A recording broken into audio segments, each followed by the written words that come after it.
ಆಕಾಶವಾಣಿ ವಾರ್ತೆಗಳು ಓದುತ್ತಿರುವವರು ಲಿಂಗಾನಂದ.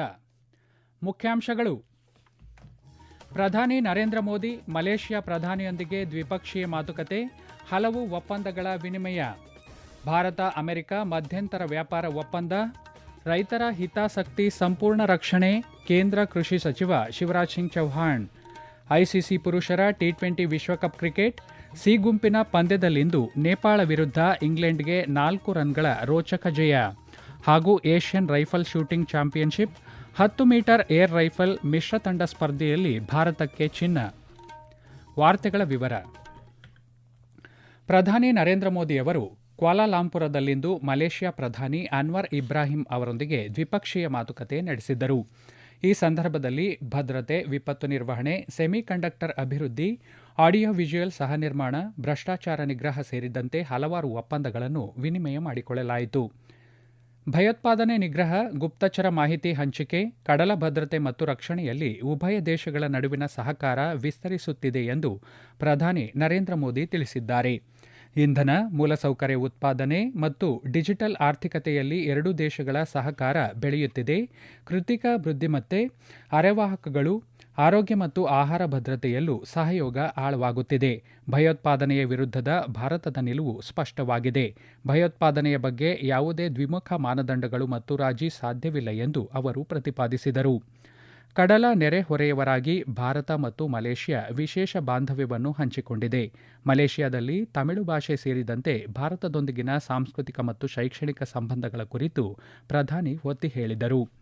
ಭಾರತವು ಆಸಿಯಾನ್ ಒಕ್ಕೂಟದ ಕೇಂದ್ರೀಕರಣಕ್ಕೆ ಬದ್ಧವಾಗಿದೆ. ಆಸಿಯಾನ್ನ ಅಧ್ಯಕ್ಷತೆಯನ್ನು ವಹಿಸಲಿರುವ ಮಲೇಷ್ಯಾವನ್ನು ಪ್ರಧಾನಮಂತ್ರಿಗಳು ಅಭಿನಂದಿಸಿದರು. ಆಸಿಯಾನ್ ಭಾರತ ಸರಕು ವ್ಯಾಪಾರ ಒಪ್ಪಂದದ ಪರಿಶೀಲನೆಯನ್ನು ಆದಷ್ಟು ಶೀಘ್ರವೇ ಪೂರ್ಣಗೊಳಿಸಲು ಉಭಯ ದೇಶಗಳು ಒಪ್ಪಿಕೊಂಡಿವೆ ಎಂದು ಅವರು ತಿಳಿಸಿದರು.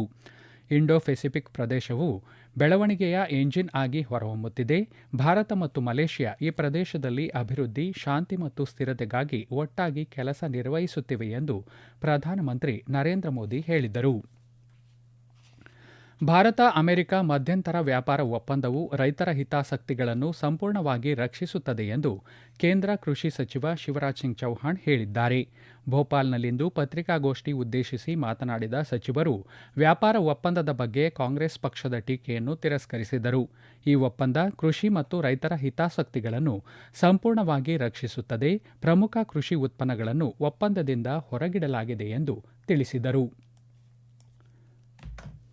ऐसी वस्तुओं को समझौते के बाहर रखा गया है. सोयाबीन, मक्का, चावल, गेहूं, चीनी, मोटे अनाज, पोल्ट्री, डेयरी, खट्टे फल, तिलहन, इथेनॉल, तंबाकू जैसे उत्पादों पर कोई टैरिफ में छूट नहीं दी गई है. प्रमुख अनाज, प्रमुख फल, डेयरी उत्पाद के लिए कोई द्वार अमेरिका के लिए नहीं खोला गया है.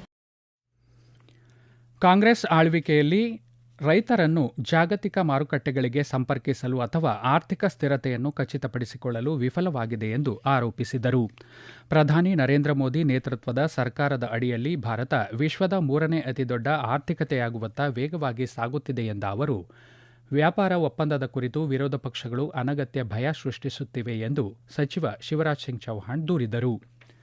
ಭಾರತ ಅಮೆರಿಕ ವ್ಯಾಪಾರ ಒಪ್ಪಂದವು ವಜ್ರ ಕ್ಷೇತ್ರದಲ್ಲಿ ತೊಡಗಿರುವ 10 ಲಕ್ಷಕ್ಕೂ ಹೆಚ್ಚು ಜನರಿಗೆ ಅನೇಕ ಪ್ರಯೋಜನಗಳಾಗಲಿವೆ ಎಂದು ಮುಂಬೈನ ವಜ್ರ ಕಂಪನಿಯ ಮಾಲೀಕ ದಿನೇಶ್ ಲಖಾನಿ ಅಭಿಪ್ರಾಯಪಟ್ಟಿದ್ದಾರೆ. ಆಕಾಶವಾಣಿಯೊಂದಿಗೆ ಮಾತನಾಡಿದ ಅವರು, ಸುಂಕಗಳ ಕಡಿತ ವಜ್ರ ರಫ್ತುಗಳನ್ನು ಹೆಚ್ಚಿಸುತ್ತವೆ ಮತ್ತು ಆಭರಣ ವಲಯದಲ್ಲಿ ಹೊಸ ಉದ್ಯೋಗಾವಕಾಶಗಳನ್ನು ಒದಗಿಸುತ್ತದೆ. ಈ ಒಪ್ಪಂದವು ವಿಕಸಿತ ಭಾರತದ ಪ್ರಯಾಣದಲ್ಲಿ ಒಂದು ಪ್ರಮುಖ ಹೆಜ್ಜೆಯಾಗಿದೆ ಎಂದು ತಿಳಿಸಿದ್ದಾರೆ. ಛತ್ತೀಸ್ಗಢದ ಎಡಪಂಥೀಯ ಉಗ್ರವಾದ ಪೀಡಿತ ಪ್ರದೇಶಗಳಲ್ಲಿ ಭದ್ರತಾ ವ್ಯವಸ್ಥೆಗಳು ಮತ್ತು ಅಭಿವೃದ್ಧಿ ಯೋಜನೆಗಳನ್ನು ಕೇಂದ್ರ ಗೃಹ ಮತ್ತು ಸಹಕಾರ ಸಚಿವ ಅಮಿತ್ ಶಾ ಇಂದು ಪರಿಶೀಲಿಸಿದರು. ರಾಯ್ಪುರದಲ್ಲಿಂದು 2 ಉನ್ನತ ಮಟ್ಟದ ಸಭೆಗಳನ್ನು ಸಹ ಅವರು ನಡೆಸಿದರು. ಈ ಸಭೆಗಳಲ್ಲಿ ಕೇಂದ್ರ ಮತ್ತು ರಾಜ್ಯ ಸರ್ಕಾರಗಳ ಹಿರಿಯ ಅಧಿಕಾರಿಗಳು, ಭದ್ರತಾ ಸಂಸ್ಥೆಗಳ ಪ್ರತಿನಿಧಿಗಳು ಭಾಗವಹಿಸಿದ್ದರು. ಇಂದು ಸಂಜೆ ನಡೆದ Chhattisgarh at 25 shifting the lens ರಾಷ್ಟ್ರೀಯ ಸಮಾವೇಶದಲ್ಲಿ ಸಚಿವ ಅಮಿತ್ ಶಾ ಮುಖ್ಯ ಅತಿಥಿಯಾಗಿ ಪಾಲ್ಗೊಂಡಿದ್ದರು. ಜಗದಲ್ಪುರದಲ್ಲಿ ನಾಳೆ ನಡೆಯಲಿರುವ ಬಸ್ತರ್ ಪಾಂಡಮ್ ಉತ್ಸವದ ಸಮಾರೋಪ ಸಮಾರಂಭದಲ್ಲಿ ಅವರು ಭಾಗವಹಿಸಲಿದ್ದಾರೆ. ಈ ವಾರ್ತೆಗಳನ್ನು ಆಕಾಶವಾಣಿಯಿಂದ ಕೇಳುತ್ತಿದ್ದೀರಿ.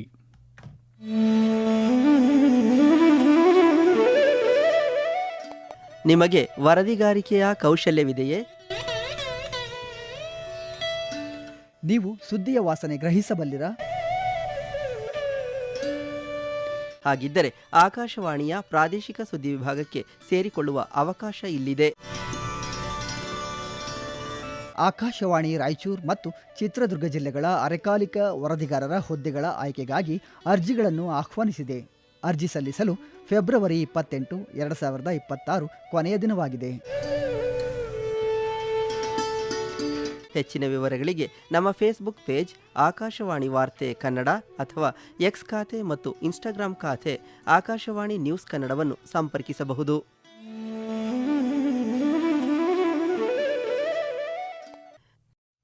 ಮುಂಬೈನ ತಾಜ್ಮಹಲ್ ಅರಮನೆಯಲ್ಲಿಂದು ಮಹಾರಾಷ್ಟ್ರ ಮುಖ್ಯಮಂತ್ರಿ ದೇವೇಂದ್ರ ಫಡ್ನವೀಸ್ ಅವರು ಸೀಶೆಲ್ಸ್ ಅಧ್ಯಕ್ಷ ಡಾ ಪ್ಯಾಟ್ರಿಕ್ ಹರ್ಮನಿ ಅವರನ್ನು ಭೇಟಿಯಾಗಿ ವಿವಿಧ ವಿಷಯಗಳ ಕುರಿತು ಮಾತುಕತೆ ನಡೆಸಿದರು.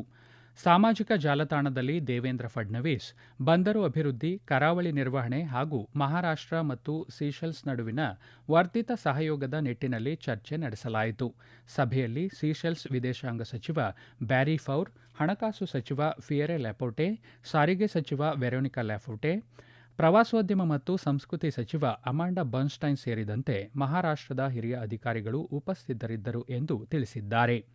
ಮುಂಬೈ ಮತ್ತು ಚೆನ್ನೈ ಭೇಟಿಯ ನಂತರ ಸೀಶೆಲ್ಸ್ ಅಧ್ಯಕ್ಷರು ಇಂದು ಸಂಜೆ ನವದೆಹಲಿಗೆ ಆಗಮಿಸಿದ್ದಾರೆ. ಚೆನ್ನೈನ ಎಂಎ ಚಿದಂಬರಂ ಕ್ರೀಡಾಂಗಣದಲ್ಲಿ ಇಂದು ನಡೆದ ಐಸಿಸಿ ಪುರುಷರ ಟಿ20 ವಿಶ್ವಕಪ್ 2026 ಪಂದ್ಯಾವಳಿಯ ಡಿ ಗುಂಪಿನ 4ನೇ ಪಂದ್ಯದಲ್ಲಿ ಆಫ್ಘಾನಿಸ್ತಾನ ವಿರುದ್ಧ ನ್ಯೂಜಿಲೆಂಡ್ 5 ವಿಕೆಟ್ಗಳಿಂದ ಜಯಗಳಿಸಿದೆ. ಮೊದಲು ಬ್ಯಾಟಿಂಗ್ ಮಾಡಿದ ಆಫ್ಘಾನಿಸ್ತಾನ ನಿಗದಿತ 20 ಓವರ್ಗಳಲ್ಲಿ 6 ವಿಕೆಟ್ ನಷ್ಟಕ್ಕೆ 182 ರನ್ ಗಳಿಸಿತ್ತು. ಗೆಲುವಿನ ಗುರಿ ಬೆನ್ನಟ್ಟಿದ ನ್ಯೂಜಿಲೆಂಡ್ ತಂಡ 17.5 ಓವರ್ಗಳಲ್ಲಿ 5 ವಿಕೆಟ್ ನಷ್ಟಕ್ಕೆ 183 ರನ್ ಗಳಿಸುವ ಮೂಲಕ ಗೆಲುವಿನ ನಗೆ ಬೀರಿತು.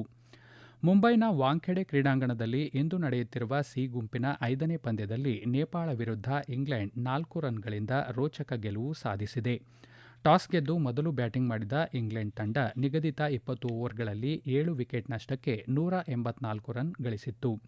ಗೆಲುವಿನ ಗುರಿ ಬೆನ್ನತ್ತಿದ ನೇಪಾಳ 20 ಓವರ್ಗಳಲ್ಲಿ 6 ವಿಕೆಟ್ ನಷ್ಟಕ್ಕೆ 180 ರನ್ ಗಳಿಸಿ ಕೊನೆಯ ಎಸೆತದವರೆಗೆ ಗೆಲುವಿಗಾಗಿ ಸೆಣಸಾಟ ನಡೆಸಿತು. ಆದರೆ ಇಂಗ್ಲೆಂಡ್ ಬೌಲರ್ಗಳು ನೇಪಾಳ ಬ್ಯಾಟ್ಸ್ಮನ್ಗಳನ್ನು ಕಟ್ಟಿಹಾಕುವಲ್ಲಿ ಯಶಸ್ವಿಯಾದರು. ಕೊಲಂಬೋದ ಆರ್ ಪ್ರೇಮದಾಸ ಕ್ರೀಡಾಂಗಣದಲ್ಲಿ ನಡೆಯುತ್ತಿರುವ ಬಿ ಗುಂಪಿನ 6ನೇ ಪಂದ್ಯದಲ್ಲಿ ಶ್ರೀಲಂಕಾ ವಿರುದ್ಧ ಟಾಸ್ ಗೆದ್ದ ಐರ್ಲೆಂಡ್ ತಂಡ ಫೀಲ್ಡಿಂಗ್ ಆಯ್ಕೆ ಮಾಡಿಕೊಂಡಿದೆ. ನವದೆಹಲಿಯಲ್ಲಿ ನಡೆದ ಏಷ್ಯನ್ ರೈಫಲ್ ಶೂಟಿಂಗ್ ಚಾಂಪಿಯನ್ಶಿಪ್ 2026ರ 10 ಮೀಟರ್ ಏರ್ ರೈಫಲ್ ಮಿಶ್ರ ತಂಡ ಸ್ಪರ್ಧೆಯಲ್ಲಿ ಭಾರತದ ಅರ್ಜುನ್ ಬಬುಟಾ ಹಾಗೂ ಎಲೆವೆನಿಲ್ ವಲರಿವನ್ ವಿಶ್ವ ದಾಖಲೆ ನಿರ್ಮಿಸುವ ಮೂಲಕ ಚಿನ್ನದ ಪದಕ ಗೆದ್ದಿದ್ದಾರೆ. ಫೈನಲ್ನಲ್ಲಿ ಈ ಜೋಡಿ ಒಟ್ಟಾಗಿ 505 ಅಂಕಗಳನ್ನು ಗಳಿಸುವ ಮೂಲಕ ಏಷ್ಯನ್ ಪ್ರಶಸ್ತಿಯನ್ನು ಉಳಿಸಿಕೊಂಡಿದೆ. ಕ್ರಮವಾಗಿ ಕೊರಿಯಾ ಗಣರಾಜ್ಯದ ಕಿಮ್ ವುರಿಮ್ ಮತ್ತು ಕ್ವಾನ್ ನ್ಯೂಜಿ ಜೋಡಿ ಹಾಗೂ ಜಪಾನ್ನ ನವೋಯಾ ವಕಾಡ ಮತ್ತು ಮಿಸಾಕಿ ನೊಬಾಟಾ ಜೋಡಿ ಕ್ರಮವಾಗಿ ಬೆಳ್ಳಿ ಮತ್ತು ಕಂಚು ಪದಕ ಗೆದ್ದುಕೊಂಡರು. ತೊಗರಿಬೇಳೆ ಉತ್ಪಾದನೆಯಲ್ಲಿ ಮುಂಚೂಣಿಯಲ್ಲಿರುವ ಕರ್ನಾಟಕ ಸಂಸ್ಕರಣೆಗಾಗಿ 35 ಬೇಳೆ ಗಿರಣಿಗಳನ್ನು ಸ್ಥಾಪಿಸಬೇಕು ಎಂದು ಕೇಂದ್ರ ಕೃಷಿ ಸಚಿವ ಶಿವರಾಜ್ ಸಿಂಗ್ ಚೌಹಾಣ್ ಸೂಚಿಸಿದ್ದಾರೆ. ಬೆಂಗಳೂರಿನಲ್ಲಿಂದು ಅಂತಾರಾಷ್ಟ್ರೀಯ ವಾಣಿಜ್ಯ ಮೇಳ ಉತ್ಪಾದನೋತ್ತರ ಕೃಷಿ ರೈತರ ಸಬಲೀಕರಣ ಕಾರ್ಯಕ್ರಮದಲ್ಲಿ ಅವರು ಇಂದು ಪಾಲ್ಗೊಂಡು ಮಾತನಾಡಿದರು. ದ್ವಿದಳ ಧಾನ್ಯ ಬೇಳೆ ಮಿಷನ್ ಅಡಿ ಪ್ರತಿ ಗಿರಣಿಗೆ 25 ಲಕ್ಷ ರೂಪಾಯಿ ಸಹಾಯಧನ ನೀಡಲಾಗುವುದು ಎಂದು ಕೇಂದ್ರ ಸಚಿವರು ಈ ಸಂದರ್ಭದಲ್ಲಿ ಪ್ರಕಟಿಸಿದರು. ತೆಂಗು ಉತ್ಪನ್ನವನ್ನು ಹೆಚ್ಚಿಸುವ ನಿಟ್ಟಿನಲ್ಲಿ ಪ್ರಧಾನಮಂತ್ರಿಯವರ ನಿರ್ದೇಶನದ ಮೇರೆಗೆ ತೆಂಗು ಅಭಿವೃದ್ಧಿಗೆ ಕಾರ್ಯಕ್ರಮ ಆರಂಭಿಸಲಾಗುವುದು. ಯೋಜನೆಯಡಿ ರೋಗಪೀಡಿತ ಹಳೆಯ ಮರಗಳನ್ನು ಬದಲಿಸಲು ಉತ್ತೇಜಿಸಲಾಗುವುದು. ರೈತರು ಈ ಯೋಜನೆಯ ಪ್ರಯೋಜನ ಪಡೆಯಬೇಕು ಎಂದು ಅವರು ಮನವಿ ಮಾಡಿದರು. ಈಗ ಕೊನೆಯಲ್ಲಿ ಮತ್ತೊಮ್ಮೆ ಮುಖ್ಯಾಂಶಗಳು. ಪ್ರಧಾನಿ ನರೇಂದ್ರ ಮೋದಿ ಮಲೇಷ್ಯಾ ಪ್ರಧಾನಿಯೊಂದಿಗೆ ದ್ವಿಪಕ್ಷೀಯ ಮಾತುಕತೆ, ಹಲವು ಒಪ್ಪಂದಗಳ ವಿನಿಮಯ. ಭಾರತ ಅಮೆರಿಕ ಮಧ್ಯಂತರ ವ್ಯಾಪಾರ ಒಪ್ಪಂದ, ರೈತರ ಹಿತಾಸಕ್ತಿ ಸಂಪೂರ್ಣ ರಕ್ಷಣೆ, ಕೇಂದ್ರ ಕೃಷಿ ಸಚಿವ ಶಿವರಾಜ್ ಸಿಂಗ್ ಚೌಹಾಣ್.